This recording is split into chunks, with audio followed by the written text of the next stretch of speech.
అంబేద్కర్ గారు రాజ్యాంగాన్ని రాయలా, ఆయన రాజ్యాంగాన్ని రూపకల్పన చేశాడు, కంపైలేషన్ చేశాడు.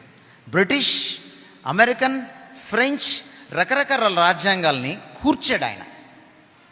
మీకు మాట చెప్పనా, భారతదేశంలో క్రైస్తవ మిషనరీలు స్కూళ్ళు పెట్టకుండా ఉంటే అంబేద్కర్ ఏంటి, జవహర్లాల్ నెహ్రూ, బాలగంగాధర్ తిలక్, మౌలానా అబ్దుల్ కలాం ఎవ్వరూ ఉండేవాళ్ళు కాదు.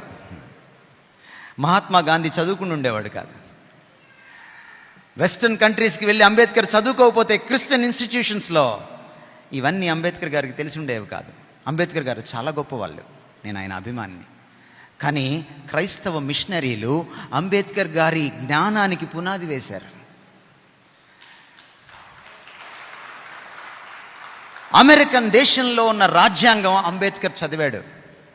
సోషల్ స్టడీస్లో, హ్యుమానిటీస్లో ఒక ప్రశ్న ఉంటుంది, the constitution of India is a copy of British constitution, why explain అని.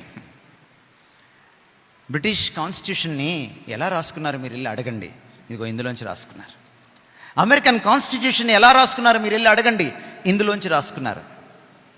అమెరికన్ కాన్స్టిట్యూషన్లో 38% direct quotations from the book of Deuteronomy, ద్వితీయోపదేశకాండం నుంచి డైరెక్ట్గా తీసుకున్నారు 38%. ఈరోజు మీకు ఎందుకు చెప్తున్నానంటే ఈ మాటలు, చట్టం లౌకికమైంది కాదు, దేవుడు పెట్టాడు. అధికారులు ఎందుకున్నారు? రోమాపత్రిక 13వ అధ్యాయం 1వ వచనం నుంచి 6వ వచనం దాకా మీరు చదివితే అధికారములన్నీ ఆయన నుంచే వస్తాయి. మీరు భారతదేశంలో పుట్టినందుకు, భారతదేశ రాజ్యాంగం మీకు కల్పిస్తున్న హక్కులకి మీరు దేవుణ్ణి స్తుతించాలి.